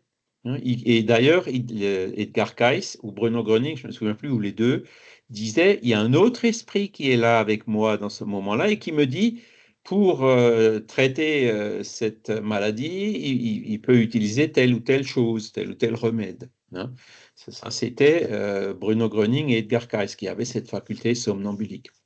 Mais bon, aujourd'hui, c'est vrai qu'on n'entend pas beaucoup parler de somnambulisme, alors qu'à l'époque de Kardec, c'était très courant. Hein. Vous aviez Céline Jaffé, par exemple, hein, elle était somnambule, et puis elle en faisait un métier, quoi. Elle se faisait payer pour ça. Elle donnait des consultations, hein, et un peu comme aujourd'hui, il y a des médiums voyants et tout. Alors, on ne cautionne pas ça au niveau du spiritisme. Hein, la médiumnité ne doit pas être rémunérée. Le somnambulisme, c'est peut-être un peu différent, puisque l'esprit, la personne qui est somnambule, c'est son esprit à elle qui perçoit et qui voit les choses. Hein, il n'y a pas forcément la participation d'un autre esprit. C'est-à-dire le somnambulisme est souvent médiumnique, mais pas toujours. C'est dommage qu'on ne peut plus faire avec le somnambulisme. On retrouverait peut-être des êtres, des enfants ou des personnes disparues plus facilement. Tout à fait. Ben là, en l'occurrence, cette dame, elle a trouvé ce qui s'était passé avec cette personne qui a disparu. Hein. Donc, effectivement, peuvent remonter sur des scènes de crime ou ce genre de choses. Hein. C'est théoriquement. Alors, c'est pas toujours possible. Hein. Ça marche pas à tous les coups. C'est un peu comme toutes ces expériences de Stargate là dont il parle beaucoup dans le manuel de parapsychologie. Des fois, ça marche et ça marche d'une façon absolument surprenante, quoi, avec des détails absolument incroyables. Hein. Mais des fois, ça marche pas. Hein. Et parce qu'il y a des lois spirituelles qui sont là et qui font que parfois ça peut pas, quoi. Tout dépend de l'intention. Les esprits interviennent quand même d'une façon ou d'une autre dans ces phénomènes-là. Et Madame Roger, donc Kardec cite un autre exemple où il montre justement l'indépendance somnambulique. Hein, vous pourrez le retrouver je me semble que c'est la revue Spirit de 1858, 59, enfin par là. Et où donc cette même Madame Roger, me semble-t-il, hein, la personne était venue en disant il y a une bonne qui m'a volé mon argent. D'accord? Et la somnambule, elle a dit attendez, je vais aller voir. Hein, et donc elle est allée voir. plutôt que de se laisser influencer par ce que la personne lui avait dit, elle dit non, non, votre bonne, elle y est pour rien. C'est vous, quand vous avez caché l'argent, vous aviez pensé le mettre à un endroit, vous avez été dérangé par autre chose, il y a quelqu'un qui est venu, donc vous l'avez mis dans un autre endroit, hein, et donc vous vous en rappeliez plus. Regardez voir cet autre endroit, vous allez voir, vous allez retrouver votre argent. La personne est retournée chez elle, elle a effectivement trouvé l'argent là où la somnambule l'avait vu. Donc la somnambule ne s'est pas laissée influencer par la personne, hein. Elle avait vraiment vu ce qui s'était réellement passé et dont la personne, elle avait perdu la mémoire, hein, le souvenir. Il faudrait qu'on puisse remettre des gens qui sont susceptibles d'être somnambules dans cet état Oui, pour pouvoir retrouver. Je suis tout à fait d'accord avec toi, Françoise, hein. Ben oui. C'est dommage qu'on n'étudie pas plus le somnambulisme aujourd'hui, Ben oui. parce que Parce comme que moi, c'était très je m'y prêterai parce que moi, j'ai connu ça aussi quand j'étais gamine. C'était terrible, Voilà. mais je l'ai connu, moi. Donc, ça serait super formidable, quoi. Mais bon, C'était très courant à l'époque de Kardec, aujourd'hui ça l'est beaucoup moins et c'est dommage. faudrait essayer de remettre, nous les spirites, ça en avant, en vigueur, en parler et essayer de faire quelque chose. Trouver des sujets. Alors, on en a parlé récemment, il y a un groupe d'études spirites à l'université de Campinas qui se réunit les lundis, où je participe de temps en temps à leurs réunions. Et quand on a parlé de somnambulisme, il y a une personne qui a dit ah, ben, moi je suis somnambule, il m'arrive de temps. Elle a raconté un certain nombre de choses qui lui arrivaient, mais c'est tout à fait ça, hein. Et donc, il y a encore des somnambules aujourd'hui, mais qui ne se rendent pas toujours compte, hein, parce que la question est un peu tombée dans les oubliettes. Donc, somnambulisme, c'est aussi l'émancipation de l'âme. Et d'après ce qu'ils disent là, les esprits, ils disent que l'âme, elle est encore plus émancipée que pendant le sommeil naturel. C'est-à-dire, le sommeil naturel, l'âme se libère, mais le somnambulisme, elle est encore plus libérée. D'accord? Sa lucidité est encore plus forte. Voilà. Après, quelle différence y a-t-il entre l'extase et le somnambulisme? Alors, l'extase, c'est pareil, on l'observe pratiquement plus jamais aujourd'hui. Il y a des extatiques connus, notamment dans les mouvements religieux comme Thérèse d'Avila ou d'autres, hein. C'est un somnambulisme plus épuré, l'âme de l'extatique est encore plus indépendante. Donc, ouais, c'est un degré de somnambulisme encore plus profond. Et la difficulté avec les extatiques, c'est ce que disent aussi les esprits, c'est que parfois, on a du mal à les faire revenir. Il faut faire attention parce que vraiment, le lien qui unit au corps ne tient plus qu'à un fil, comme on dit. Dans l'état d'extase, l'anéantissement du corps est presque complet. Il n'a plus, pour ainsi dire, que la vie organique et l'on sent que l'âme n'y tient que plus que par un fil. Ben voilà. Qu'un effort de plus ferait rompre sans retour. Dans cet état, toutes les pensées terrestres disparaissent pour faire place au sentiment épuré qui est l'essence même de notre être matériel ou donc de notre esprit. D'accord? Après, le dernier qu'on a vu dans le titre, c'était la seconde vue. Qu'est-ce que c'est que la seconde vue? Le phénomène désigné sous le nom de seconde vue a-t-il du rapport avec le rêve et le somnambulisme? Réponse, tout cela n'est qu'une même chose. Ce que tu appelles seconde vue, c'est encore l'esprit qui est plus libre, quoique le corps ne soit pas endormi. La seconde vue est la vue de l'âme. Donc la seconde vue, c'est quoi? C'est une personne qui arrive à un moment donné à voir ce qui se passe à distance, mais tout en restant éveillé, sans dormir. Vous voyez? Et la personne qui arrive à percevoir. Alors, un exemple de seconde vue, c'est Swedenborg, hein, quand il était réuni avec des amis ou des élèves à Göteborg, à un moment donné, il avait vu qu'il y avait un incendie à Stockholm. Et il leur décrivait, voilà, l'incendie, il est dans tel quartier, il a atteint telle maison, et il s'est arrêté à tel endroit, hein. Et donc, à l'époque, entre Stockholm et Göteborg, ça fait quand même quelques centaines de kilomètres, mais c'était à cheval, hein. Il n'y avait pas de communication encore. Quand 2 jours après, les informations sont venues, c'est exactement ce qu'il avait décrit, donc ce qu'il avait vu, hein. Donc, la seconde vue, c'est voir ce qui se passe à distance. Et c'est aussi ce qui avait été exploité par Stargate, hein. Ils avaient pris des milliers de militaires qu'ils avaient testés, ils en avaient sélectionné 3 ou 4 qui semblaient avoir la faculté la plus épurée. Et il y en a un à laquelle, pendant une séance, ils ont dit, voilà, les Russes, à tel endroit, là, dans la au nord de la Sibérie, on voit avec les satellites qu'ils sont en train de faire une construction, des choses bizarres. Est-ce que vous pouvez aller là-bas voir ce que c'est? Et donc, la personne y est allée, elle a dit, ben, ils sont en train de faire des gros cylindres, un peu comme s'ils étaient en train de construire un sous-marin. Ils avaient dit, non, c'est pas possible, c'est à 3 kilomètres de la mer, on peut pas, c'est impossible de transporter un gros sous-marin comme ça sur cette distance-là. Et en fait, après, quand ils ont eu les informations, c'était vrai, parce qu'ils avaient fait un canal sur 3 kilomètres pour amener le sous-marin vers la mer.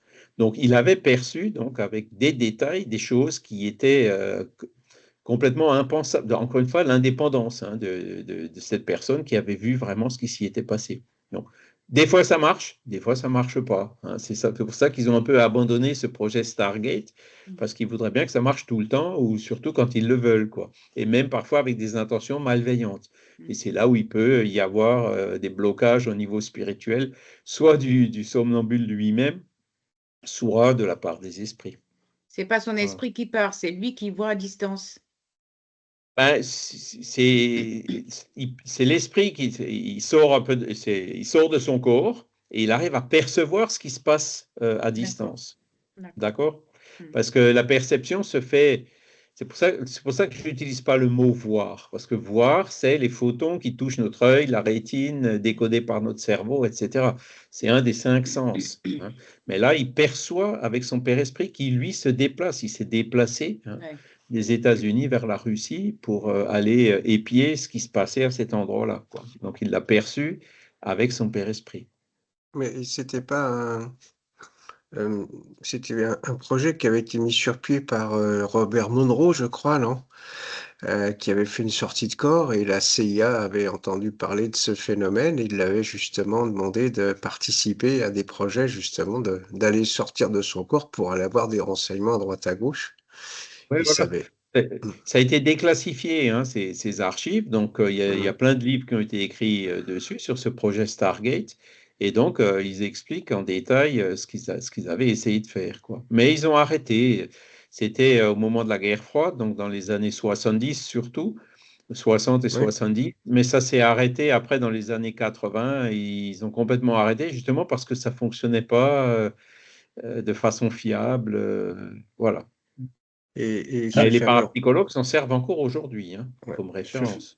ce fameux Ça, Robert Monroe apparemment avait aussi, mis en valeur le livre d'Enoch, qui apparemment lui aussi avait fait des sorties de corps et avait rencontré Dieu. Je sais pas si vous êtes Mhm. au courant de cette histoire? Bon bref et c'est ça C'est non, c'est bon. po- c'est possible, ouais. Après, bon, euh, c'est ce que dit Kardec, les petits jeunes qui voient Marie, est-ce que c'était vraiment l'esprit de Marie? Bon, c'était un esprit qu'ils ont vu certainement, quoi. Mais de là à dire que c'était l'esprit de Marie ou l'esprit de Dieu, l'interprétation qui est donnée par le sujet proprement dit est à prendre avec des pincettes, mais n'empêche que le phénomène est réel. Mmh. Mais D'accord? Charles, moi j'avais une douzaine d'années, ma mère était très très très malade, je la soignais et un matin elle m'appelle au pied de son lit, elle me décrit vraiment Marie qu'elle avait vue, elle était complètement sonnée quoi, parce qu'elle ne s'attendait pas à ça. Et moi non plus, parce que j'étais trop jeune. Donc ça peut arriver, je pense que c'est vrai, parce que après, des années après, je me suis dit, ben oui, je pense qu'elle avait vu Marie, ou qu'elle avait perçu son esprit, comme vous dites. Elle avait perçu un bon esprit, quoi, un esprit lumineux qu'elle avait interprété comme étant celui de Marie. D'accord. C'est que Ok. c'est comme ça. Alors, après, c'est toujours pareil, quand c'est un bon esprit, que ce soit Pierre, Paul ou Jacques, peu Mm, importe, quoi. mm. Hein, voilà. La puissance de la seconde vue varie depuis la sensation confuse jusqu'à la perception claire et nette des choses présentes ou absentes. Ça ressort aussi du projet Stargate. Donc, ouais, le projet Stargate, qui a eu lieu plus d'un siècle après Kardec, confirme exactement ce qui est dit là. Que des fois, il voit de façon très claire et nette et des fois, il voit de façon floue. À l'état rudimentaire, elle donne à certains gens le tact, la perspicacité, une sorte de sûreté dans leurs actes qu'on peut appeler la justesse du coup d'œil moral. Donc il y a des personnes qui ont ce feeling, ce sixième sens qui leur donne, comme il dit, la justesse du coup d'œil moral et qui apprécient les choses de façon beaucoup plus juste que ce qu'on peut apprécier quand on passe exclusivement par nos 5 sens et à travers les mécanismes du cerveau, etc. hein, parce que ces personnes-là associent à ces 5 sens une perception directe qui est parfois plus claire et nette des choses. hein. Voilà. Alors là, donc on a vu, les EMI, c'est pareil. hein, quelle est l'interprétation d'une expérience de mort imminente selon le spiritisme? C'est le corps, il n'est pas endormi, il y a un arrêt cardiaque ou parfois les EMI, ils ne se produisent pas toujours suite à des traumatismes. hein. C'est parfois des émotions violentes. Il y a Renaud Évrard qui raconte dans son livre le cas d'une personne qui roulait en moto et à un moment donné, la moto, elle a commencé à guidonner et comme il était à 150 ou enfin, km/h, il se voyait tomber et mourir, quoi. Il a eu une EMI à ce moment-là. hein. Et je peux vous en parler un petit peu plus. Le cas est assez intéressant parce que dans cette EMI, il a commencé, alors il raconte qu'il voit comme des panneaux les différents moments de sa vie. Et à un moment donné, il se voit quand il était petit, où il était dans sa chambre en train de jouer, à sa mère qui était à côté. La télévision fonctionnait sur le côté alors qu'il n'y portait pas attention. Sa mère lui disait, il faut que tu fasses tes devoirs ou je ne sais quoi. Et à un moment donné, la personne dans son UMI, elle entend la télé auquel elle ne prêtait pas attention, un gendarme qui disait, quand une moto guidonne, il ne faut pas freiner, il faut accélérer. Et à ce moment-là, il est revenu à lui sur la moto, et donc en plein dans le guidonnage, il a accéléré pour sortir du guidonnage, et c'est ça qui a fait qu'il n'a pas eu d'accident. Donc, vous voyez, il n'y a pas eu de traumatisme dans ce cas-là. C'était juste un truc du genre game over, une forte émotion, vraiment la mort qui est juste devant nous, qui peut aussi parfois déclencher des EMI. Donc, qu'est-ce que c'est que ces EMI suivant le spiritisme? C'est des phénomènes d'émancipation de l'âme. L'âme qui arrive à sortir, à revenir dans son passé, percevoir, à avoir des choses qui sont très nettes alors qu'en fait elles étaient complètement subliminales. Quoi. Le gamin ne portait pas du tout attention à ce que disait le gendarme à ce moment-là. Et donc, pourquoi venir exactement à ce moment-là qui le concernait, à ce qui lui arrivait plusieurs décennies plus tard? Là, il y a peut-être un petit coup de main du guide spirituel ou quelque chose, parce que c'était pas son heure, quoi, ou parce que voilà, il a survécu et puis maintenant il témoigne ça sert de sujet d'étude aujourd'hui, justement pour essayer de mieux comprendre ces choses. Les EMI, c'est un peu ça. Et quand les personnes arrivent se rappellent de ce que le personnel médical avait dit pendant la réanimation et tout, se rappellent voire même ce qui s'est passé dans des pièces qui étaient à côté d'eux ou dans des endroits différents de celui où ils étaient, on arrive difficilement à expliquer ce genre de perception par le fonctionnement du corps physique qui, à ce moment-là, est dans un mauvais état, qui ne fonctionne plus. Alors, il y en a qui disent aussi que justement à l'approche de la mort, il y a des phénomènes qui amplifient, etc. Mais bon, de là à percevoir ce qui se passe à distance, c'est quand même encore autre chose, quoi. Donc, voilà en tout cas une explication spirite des EMI. Après, vous avez d'autres phénomènes, c'est les choses, les expériences en fin de vie, parce qu'en fin de vie, l'âme, elle est déjà à moitié dégagée du corps. Quand c'est une fin de vie, comment dire, progressive. Là aussi, c'est l'exemple de mon père. Lui, il ne croyait pas à ces choses-là. Il disait toujours, personne n'est jamais revenu du cimetière pour nous dire comment c'est de l'autre côté. Alors, moi, j'avais beau lui répondre, il n'y a rien de plus faux. Il restait quand même fermement sur sa position. Et à un moment donné, quand on était à l'hôpital, pareil, il était dans une espèce de demi-sommeil paradoxal. Il parlait avec sa mère. Et il s'est réveillé. Il a dit, mais tu viens de parler avec ta mère, là? Il a répondu, oui. Donc, voilà. Et ensuite, vous avez aussi d'autres phénomènes qui arrivent, c'est les phénomènes de lucidité avant la mort. Alors ça, malheureusement, il y en a un peu moins parce que souvent, on utilise des sédatifs qui inhibent justement ce genre de phénomène. Mais il y a des cas, par exemple, de personnes qui ont Alzheimer, qui sont plus capables de tenir un dialogue ou qui se rappellent plus des gens qui étaient là. depuis plusieurs années, hein, qui d'un coup, quelques heures avant de mourir, se rappellent de tout et arrivent à avoir un dialogue comme si elles n'avaient pas Alzheimer.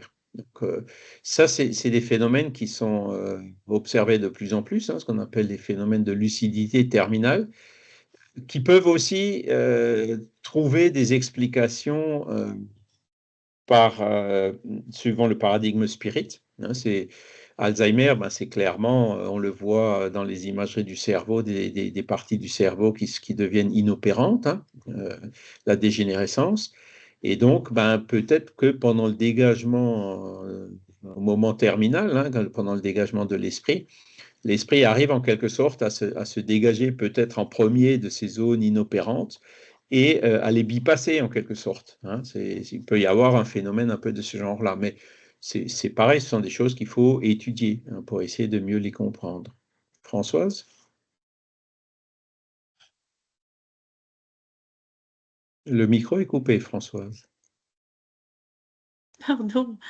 Voilà. Il y a 14 ans, je travaillais dans une maison de retraite et alors, peut-être un peu plus, et il y avait une vieille dame très, très, très âgée, donc je portais le petit déjeuner et elle n'avait plus qu'un œil et elle avait les jambes un peu gangrénées, quoi. Enfin, ben, elle était en mauvais état sur un fauteuil roulant et je m'activais et puis tout d'un coup, j'ai vu son œil, le seul œil qu'elle avait, briller, mais d'une lumière, d'une intensité et un bonheur, une joie dans cet œil-là. Elle était transfigurée, cette femme-là. Moi, je ne connaissais rien au périsprit, ça fait longtemps, avant le spiritisme. Et donc, elle, 1 heure après, elle était décédée. Elle était décédée 1 heure après. Et comme j'allais chez ma coiffeuse, toujours la même qui est décédée, donc voilà. Et je lui raconte et elle me dit, mais c'est Madame Bruyère et justement sa fille, bah, j'ai dit, ils sont arrivés peu de temps après, mais pourquoi tu ne lui as pas dit à sa fille? Bah, j'ai dit, j'étais stoppée, je ne pouvais pas parler, je ne pouvais rien dire. J'ai eu peur de dire ce qui s'est passé. Et la fille de Madame Bruyère, qui est décédée, donc Madame Bruyère, n'a jamais su. Moi, je dis, c'est une extase, c'est extatique ce qui s'est passé. J'ai jamais pu le dire à sa fille. Voilà. Oh. Mhm. Et c'est quoi donc qui s'est C'est passé? Elle a vu l'après-vie, quoi. Cette dame qui probablement, est hein, décédée. l'esprit, quand il est entre deux, comme ça, ben, il perçoit déjà ben, les entités spirituelles, les autres esprits qui sont là pour l'accueillir. C'est pour Il y a ça un ce tableau de bonheur. chevreuil, hein, avec la petite fille qui est dans son lit, qui est en train de mourir, et sa mère qui est penchée sur elle. Et elle dit, mais maman, mais tu les vois donc pas, ils sont là, ils sont tous là. Et puis le tableau, il montre les esprits qui étaient là pour l'accueillir. On l'avait mis sur la couverture d'une revue spiritée. D'ailleurs, Umagan, il y a aussi des tableaux Oui. avec la même idée, hein, donc de l'esprit qui se dégage de son corps. Et à ce moment-là, quand il est encore un peu dans le corps et déjà à moitié dehors, ben, c'est le même genre de phénomène que ces phénomènes d'émancipation de l'âme apparaît, tu vois, se produit. Donc elle était en train de Peut-être. s'émanciper. Voilà, ce que je te conseille, c'est il y a 2 auteurs qui ont relaté ce genre de cas par dizaines. C'est Bozzano, hein, Oui, Camille. Phénomène psychique au moment de la mort, et Camille Flammarion. Donc, il a une série de 3 livres, hein, La mort et son mystère, avant la mort, pendant la mort et après la mort. Et Mm. donc, le pendant la mort, il est plein de phénomènes et de témoignages de ces phénomènes de lucidité On, terminale s- et autres. on saura peut-être inscrire ces titres quelque part dans le cours, dans la C'est description. Camille Flammarion, La mort et son mystère, 3 tomes. Hein. Ouais, ouais, ouais. Mais je vais me Voilà. Je rappeler. pense qu'on les a, mais je ne suis pas sûr. Ça, c'est d'ailleurs quelque chose qu'il faut que je regarde. J'ai vu que Flammarion on a quelques lacunes dans l'encyclopédie Spirit, Ouais. donc il va falloir qu'on les scanne. Voilà. Parce que là vraiment, bon, ils ont recueilli pendant toute leur vie des dizaines et des dizaines de témoignages, et donc, ben, ils les présentent. Et quand on compare à ce qu'on peut encore voir ou avoir vécu aujourd'hui, ben, on se rend compte que ben, ces phénomènes-là, ils existent depuis toujours, quoi. Voilà. On a terminé. Est-ce que vous avez, on est déjà à 8h24. Est-ce que vous avez encore une question éventuelle? C'est un sujet qui est inépuisable, hein, parce que le sommeil, ça nous concerne tous, hein, on en vient là, hein, ce matin. Euh, voilà. Et puis le somnambulisme, c'est vrai, moi je suis d'accord avec Françoise. j'aimerais bien, moi, Mm. avoir, voilà, travailler avec une personne somnambule, quoi. Ça m'intéresse énormément, moi, tout ça. Voilà. Mm. Mm. Et Kardec, donc, dans les lettres qu'on a trouvées avant qu'il soit Kardec, hein, quand il était encore Riva, et quand ils avaient adopté une petite fille qui était malade, il écrivait à Amélie, qui était à Château-du-Loir, dans la Sarthe, avec ses parents, qui disait que la petite, elle n'était pas bien. Elle dit, coupe-lui une mèche de cheveux et envoie-la moi dans la prochaine lettre. J'irai voir Mariette, la somnambule, pour lui demander qu'est-ce qu'il faut faire. Hein, donc, dans 1840, il consultait déjà des somnambules. Mm.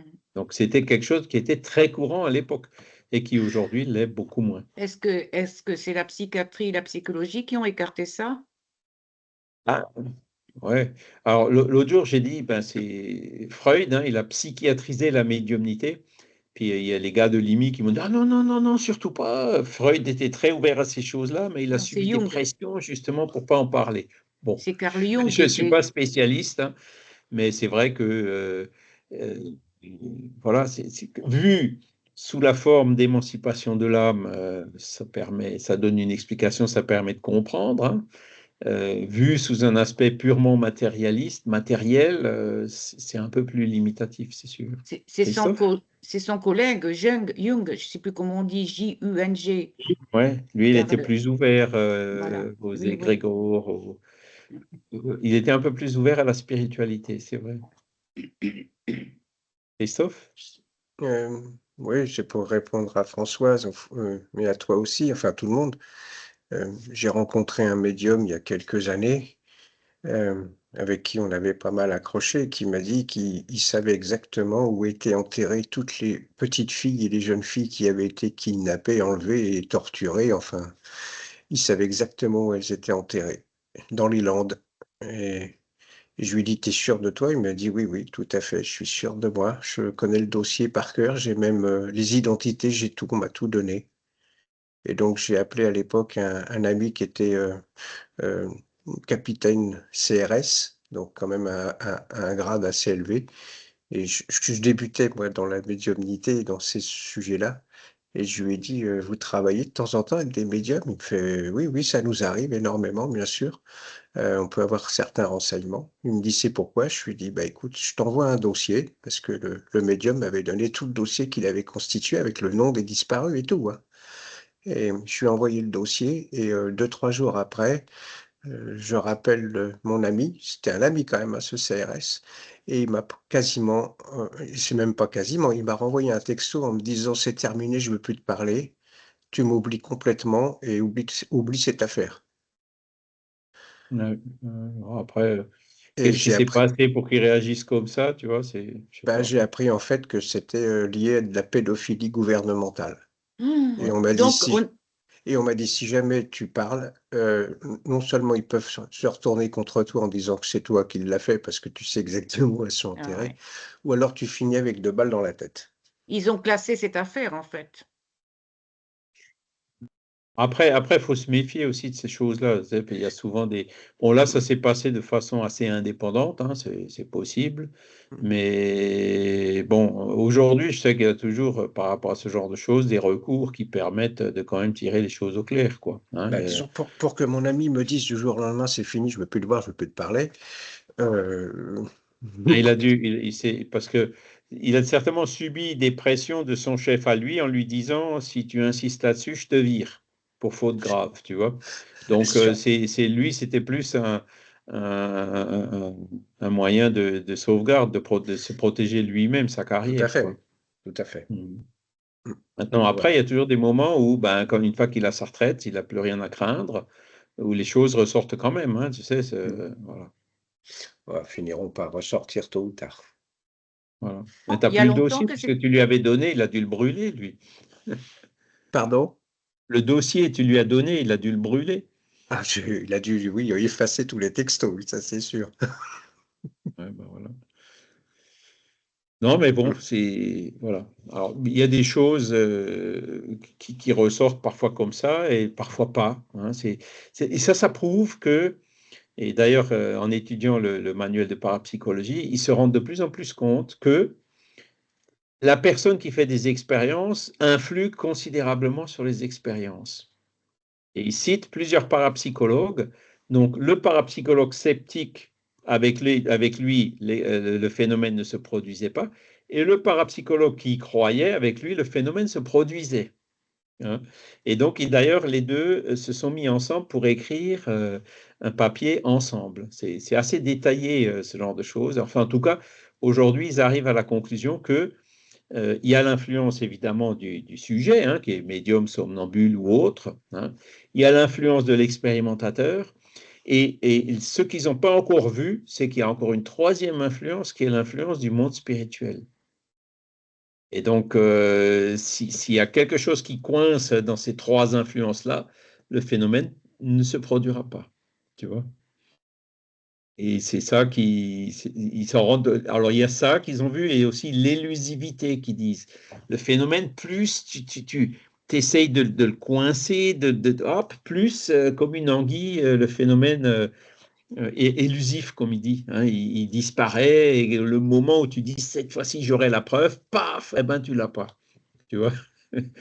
Alors, ça, j'ai pas encore réussi vraiment trop à l'interpréter d'un point de vue spirit. Il faudrait qu'on réfléchisse. Ben, c'est pas le moment. C'est probablement lié à l'influence spirituelle, justement. Ouais. C'est pour ça qu'en ce moment, je vous dis, j'étudie la parapsychologie parce que ils sont beaucoup plus avancés que nous sur certains sujets. Par exemple, sur les EMI, le livre de Renaud Évrard, là, le dernier qu'il a écrit, j'ai jamais vu une étude aussi détaillée sur tous les aspects de la parapsychologie. Même, et pourtant, Renaud Évrard, il écrit clairement dans son livre, on ne peut pas dire de moi que je crois aux esprits. Hein. C'est-à-dire, je suis encore loin d'admettre cette hypothèse. Donc, il a un point de vue assez matérialiste, mais l'étude qu'il a faite, elle est vraiment remarquable. Ouais, moi, Charles, j'ai un gros livre, c'est un pavé, et j'ai jamais réussi à finir de le livre. C'est aussi Science et phénomènes de l'au-delà. C'est peut-être ça aussi, je me rappelle plus l'auteur. De Renaud Évrard? Je me rappelle plus l'auteur, mais je le mettrai sur Je pense pas que je l'ai ici. Science et phénomènes de l'au-delà. C'est un pavé, hein. Ah, peut-être, attendez. C'est Je voulais possible. faire un petit résumé pour la revue Spirit. Voilà, c'est celui-ci. Il n'a pas cette couverture, il est tout blanc, le dessus. Donc, Ben, c'est remarquable, hein. C'est un livre qui... J'ai jamais vu une étude. Et justement, il parle de les différentes hypothèses, des hyperactivités au niveau du cerveau dans ces moments de lucidité ou de surexcitation à l'approche de la mort, etc., etc. C'est très, très intéressant. Ouais.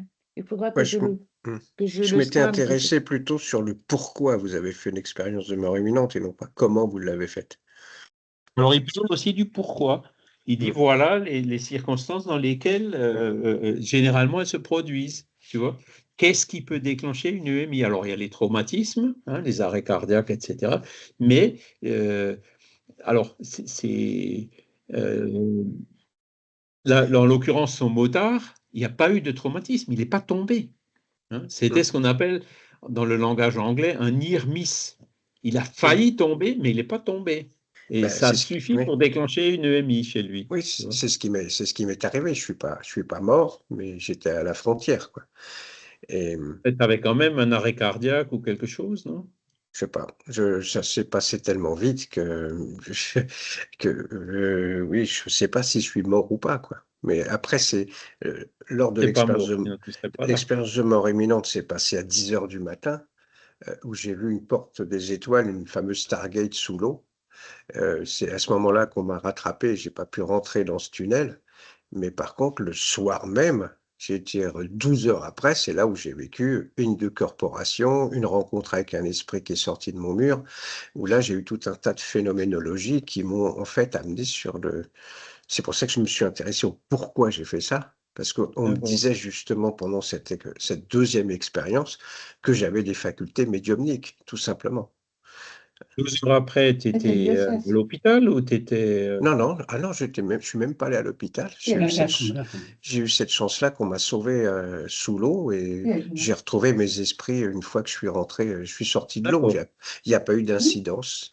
Mais tu n'étais pas en arrêt cardio-respiratoire, on t'a pas absolument réanimé. pas. absolument pas. Donc, je ne sais pas si, après j'ai arrêté les études là-dessus, mais je sais que le docteur Charbonnier parle de EMP, c'était expérience de mort provisoire. Et pour moi, il y a une différence entre le provisoire et le imminent. C'est-à-dire, une expérience de mort imminente, c'est que c'est imminent, c'est que tu n'es pas mort. Ouais. Par contre, l'expérience de mort provisoire, c'est que tu es provisoirement mort. Donc là, tu es cliniquement mort. Il y a une petite différence. Mais au bout du compte, on parlait déjà, je crois que c'est Françoise qui parlait de ça tout à l'heure, il y a des gens qui voient Marie, il y a des gens qui voient Jésus, il y a des gens qui voient des esprits, il y a des gens qui voient l'électricité, et tu vois qu'après, c'est un message qu'on leur passe. Et il y a cette fameuse dame, là, Sarako, je sais plus, Nathalie Sarako, qui elle a vu Jésus dans son expérience de mort imminente, et elle ne fait que des interventions dans les églises pour parler de Jésus, par exemple.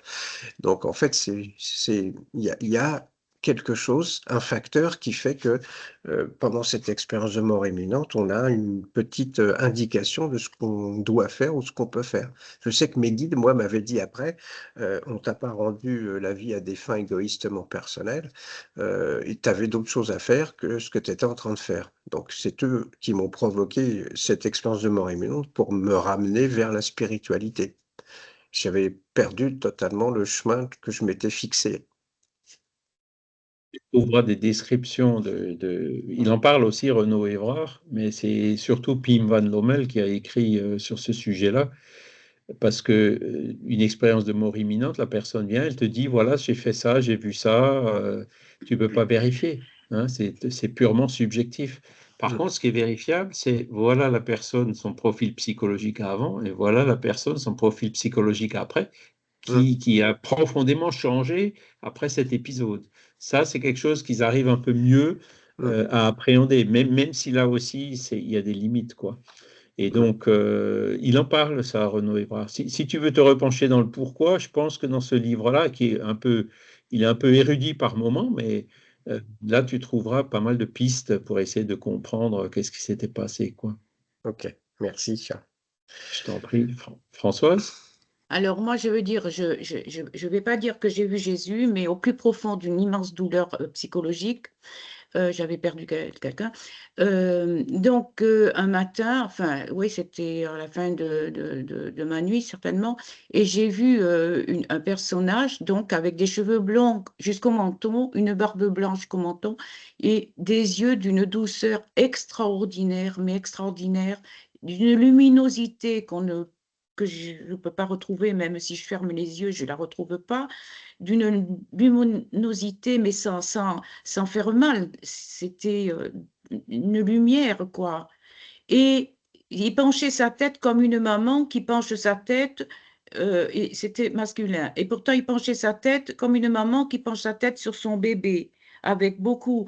Et alors, je vais dire quelque chose qui est extraordinaire, que je n'ai pas compris pourquoi, mais si après, si je fais la relation, j'ai vu aussi le sein maternel gonflé de lait, donc j'ai vu un sein. Voilà, donc j'ai vu ce personnage, j'ai vu cette douceur extraordinaire, cette luminosité, et donc, je décris bien d'une blancheur, les cheveux, la barbe et tout, et ce sein maternel. Voilà, c'était un message que j'ai reçu. Évidemment, on se transforme après parce que voilà, c'est une transformation après je ne sais plus comment on peut dire, mentale, psychologique, qui se fait tout doucement, en fait. Voilà. Ouais, Donc, bah, il y a une transformation profonde et ça, on ne peut pas la nier, quoi. ouais. Alors, il y a des personnes, moi j'ai vu des personnes qui sont, après l'EMI, ont complètement changé, ils se sont transformés, disons, en mieux, quelque part, même si c'est parfois un peu difficile de juger si c'est mieux ou pire, et d'autres qui se sont complètement satellisés après l'expérience, quoi. Qui sont Fertiliser, partis c'est-à-dire. vraiment dans du grand n'importe quoi. Ah oui. Donc voilà, chacun, c'est des expériences qui sont réelles pour les personnes. Et puis voilà. Mais j'étais surpris de voir quand même dans ce livre-là à quel point la science a déjà épluché pas mal ce phénomène. Et ce que je disais tout à l'heure quand on parlait avec Franck, il est bon que la science continue à approfondir ces sujets-là. Voilà, ben écoutez, il est déjà presque 8h39, hein, on va s'arrêter là. On va remercier les bons esprits. C'est un sujet inépuisable. À la limite, il faudrait presque diviser cette leçon en deux, quoi, parce que c'est un peu, il y a beaucoup trop de choses. Et puis, vous voyez, dans le texte, on ne parle pas d'EMI. Il faudrait le réviser, le compléter pour l'actualiser un petit peu. On va aussi remercier tous les esprits qui étaient là avec nous aujourd'hui pour nous aider à ces réflexions, comprendre ces choses, voir l'importance du sommeil par lequel on passe quotidiennement et qu'on puisse là aussi en profiter un maximum pour y chercher les ressources qui nous permettent d'évoluer, de devenir chaque jour un peu meilleur. Voilà. Merci à tous. Je vous souhaite un excellent dimanche.